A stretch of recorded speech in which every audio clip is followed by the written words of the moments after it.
جی ماشاءاللہ، بہت ہی اچھا سوال ہے، خاندانی سوال جسے کہتے ہیں۔ دیکھیں، مجھ سے بہت سے لوگ یہ سوال پوچھتے ہیں کہ جمہوری طرز حکومت کیسا ہے، جائز ہے ناجائز ہے، بادشاہی طرز حکومت ہے اسلام میں یا کیا طرز حکومت ہے؟ دیکھیں، اسلام کہتا ہے آم کھاؤ، پیڑ گننے سے مطلب نہ رکھو۔ تو یہ پہلے تو سمجھ لیں۔ ہم نبی کی سیرت میں کیا دیکھتے ہیں؟ آپ صلی اللہ علیہ وسلم نے اپنی زندگی میں ایسے اشارے دے دیے جن سے آپ صلی اللہ علیہ وسلم کا ہمیں پتہ چل گیا کہ آپ اپنا جانشین کس کو بنانا چاہتے ہیں؟ حضرت ابو بکر رضی اللہ تعالیٰ عنہ، کیوں اپنے مسلح پہ کھڑا کیا ان کو آخر وقت میں۔ حضرت ابو بکر سے نبی صلی اللہ علیہ وسلم کی کوئی ایسی رشتہ داری نہیں تھی کہ باپ کی جگہ بیٹا آئے یا بیٹی آئے، ایسا نہیں تھا، بلکہ آپ نے یہ دیکھا، رشتہ داری تو تھی لیکن آپ نے دیکھا کہ ابو بکر سے زیادہ بہترین لیڈر اس قوم کے لیے میرے بعد کوئی ہو نہیں سکتا، یعنی میرٹ کی بیس پہ آپ صلی اللہ علیہ وسلم نے ان کو اپنا جانشین بنایا۔ اور آپ کو یہ بھی معلوم تھا کہ مسلمان بھی ابو بکر ہی کو پسند کریں گے۔ لیڈر میں ایسا بھی ہونا چاہیے کہ پبلک چاہتی کیا ہے۔ ایک اچھا آدمی آ گیا لیکن کوئی اس کو ایکسیپٹ ہی نہیں کر رہا تو وہ کامیاب حکمران ہو نہیں سکتا، وہ چاہے وہ کتنا اچھا ہو۔ تو آپ نے یہ بھی دیکھا کہ پبلک بھی یہ چاہتی ہے کہ ابو بکر آئیں، اور ابو بکر سے بہتر کوئی ہے بھی نہیں۔ جب حضرت ابو بکر کا دور خلافت ختم ہونے کو آیا تو حضرت ابو بکر نے پبلک سے نہیں پوچھا، بلکہ حضرت ابو بکر جانتے تھے کہ میرے بعد عمر سے بہتر خلافت کا حقدار کوئی بھی نہیں ہو سکتا۔ انہوں نے بھی یہ نہیں کیا کہ اپنے بیٹے کو بنا دیں یا اپنے کسی داماد کو بنا دیں یا اپنے کسی ریلیٹو کو بنا دیں۔ انہوں نے لوگوں کی خیرخواہی دیکھی کہ بھئی میرے بعد عمر سے بہتر کوئی بھی نہیں ہے، تو آپ نے حضرت عمر کو اپنا جانشین بنا دیا۔ حضرت عمر رضی اللہ تعالیٰ عنہ کے بعد کیا ہوا؟ پھر طریقہ چینج ہوا، مسلسل طریقے چینج ہو رہے ہیں کہ نہیں ہو رہے؟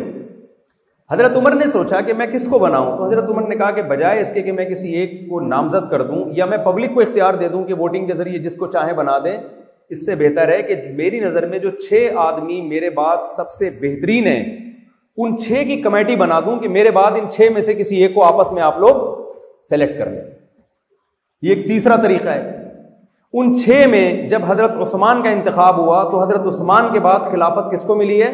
حضرت علی رضی اللہ تعالیٰ عنہ کو۔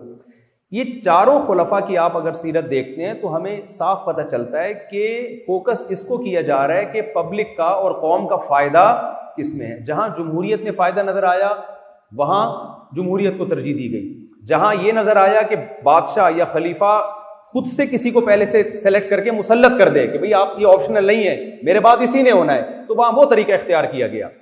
تو اسلام میں حکومت کرنے کا کوئی خاص طریقہ نہیں ہے، جو جس زمانے میں سوٹیبل ہو، قوم کے لیے اس میں فائدہ زیادہ ہو، اسی طریقے کو اختیار کیا جائے گا۔ یہ تو ایک بات ہو گئی۔ دوسری بات، اسلام میں ایک اور بھی ہدایت ہے اس بارے میں کہ طریقہ تو وہ اختیار کیا جائے گا جو لوگوں کے لیے بہتر ہو، لیکن غلط طریقہ اگر کسی قوم نے اختیار کر لیا اور غلط طریقے سے اگر کوئی بادشاہ یا سلطان بن گیا یا حاکم بن گیا تو پھر کیا کرنا ہے؟ پھر نبی صلی اللہ علیہ وسلم کی صحیح بخاری صحیح مسلم کی واضح احادیث ہیں، اسمعوا واطیعوا ولو سلط علیکم رجل حبشی کأن رأسہ ذبیبہ، صحیح بخاری کی حدیث۔ آپ صلی اللہ علیہ وسلم نے فرمایا اگر تم پر کوئی حاکم مسلط ہو جائے، مسلط کا مطلب الیکشن نہیں ہوئے، لوگوں نے اس کو پسند نہیں کیا، طاقت کے بل بوتے پر زور زبردستی کسی طرح سے وہ تمہارا بادشاہ بن گیا اور وہ ہے بھی نااہل۔ کیسے نااہل ہے؟ آپ نے فرمایا وہ حبشی غلام ہے اور اس کا سر کشمش کی طرح پچکا ہوا، یعنی پرسنالٹی بھی ایسی نہیں ہے کہ لوگ فخر کریں جی یہ ہمارے صدر مملکت ہیں، یہ ہمارے وزیر اعظم، پرسنالٹی بھی اس کی نہیں ہے۔ لیکن آپ نے فرمایا جب بن گیا نا تو پھر اس کو ہٹانا نہیں ہے، بلکہ اسمعوا واطیعوا، اس کی اطاعت کرنی ہے اور اس کو فالو کرنا ہے۔ وجہ کیا ہے کہ اسلام کنٹری کے اندر خون خرابہ دیکھنا پسند بولیں نہیں کرتا، بغاوت کو پسند نہیں کرتا۔ بعض دفعہ ایک کام غلط ہوتا ہے نا، ہو گیا غلط، اب اس غلط کو صحیح کریں گے تو اور زیادہ غلط ہو جائے گا۔ غلط کو اگر آپ صحیح کرنے کی کوشش کریں گے نا تو وہ اور غلط۔ جو ہمارے ملک میں جو جمہوری طرز حکومت چل رہا ہے، رائے کا اختلاف ہو سکتا ہے، میری رائے میں یہ طریقہ ٹھیک نہیں ہے، کیونکہ اس میں ایک ایجوکیٹڈ آدمی کے ووٹ کی بھی وہی ویلیو ہے جو ایک جاہل آدمی کے ووٹ کی ویلیو ہے۔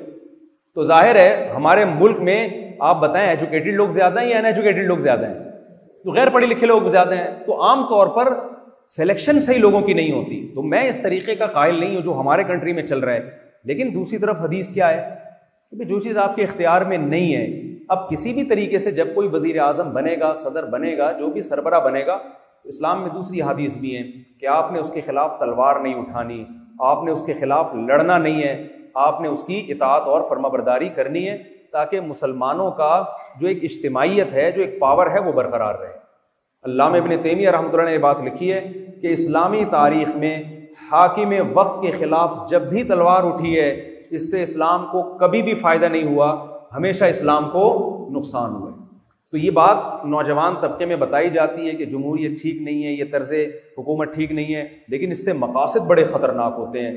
مقاصد کیا ہوتے ہیں کہ آپ ریاست کے خلاف نوجوانوں کو ورغلائیں اور ریاست کمزور ہو جائے. میرے پاس ایک دفعہ کسی کا فون آیا کہ مفتی صاحب پاکستان میں ایسے ایسے حکمران ہیں, ایسے غیر شرعی قوانین ہیں بہت سارے, آپ ریاست کے خلاف لوگوں کو اٹھاتے کیوں نہیں ہو؟ میں نے کہا دیکھیں پاکستان کی مثال ایسے ہے کہ ایک درخت پہ پھل لگا ہوا ہے, آپ اس پھل کو توڑ رہے ہیں, ٹوکرا نیچے کوئی اور رکھ کے بیٹھا ہوا ہے. تو اس وقت ہمارے کنٹری کی بہت بڑی ویلیو ہے دنیا میں. آپ کو میں یقین کے ساتھ کہہ سکتا ہوں, آج اگر مکہ مدینہ محفوظ ہے تو قسم اٹھا کے, حلف اٹھا کے کہا جا سکتا ہے کہ وہ پاکستان کی فورسز کی وجہ سے, اور پاکستان کی وجہ سے محفوظ ہے وہ, کیونکہ عربوں کے پاس کوئی ایسی پاور نہیں ہے جو حرمین کو بچا سکے. وہ ہماری طرف ہی نظر اٹھا کے دیکھتے ہیں کہ ایٹمی پاور ہی ہے. عراق کو انہوں نے سائٹ پہ لگا دیا, لیبیا کو تباہ و برباد کر دیا, ان کا اگلا نمبر پاکستان تھا. تو اگر ہمارا کنٹری اسٹیبل نہیں ہوگا, ہمارے ہاں اس طرح کی کاروائیاں شروع ہوں گی اور حکومت کے خلاف مظاہرے اور بغاوتیں, اور جو ہمارے ملک میں ہوتا رہا ہے, امن نہیں ہوگا, تو اس سے اسلام کو فائدہ نہیں ہوگا, اس سے اسلام کو نقصان ہوگا. تو طرز حکومت کیا ہونا چاہیے, اس میں تو دو رائے ہو سکتی ہیں, اسلام کی بھی ہدایات ہیں, لیکن اگر وہ طرز حکومت صحیح نہیں اختیار کیا جا رہا تو آپ کو ریاست کے خلاف کھڑے ہونے کی قطعاً اسلام اجازت نہیں دیتا.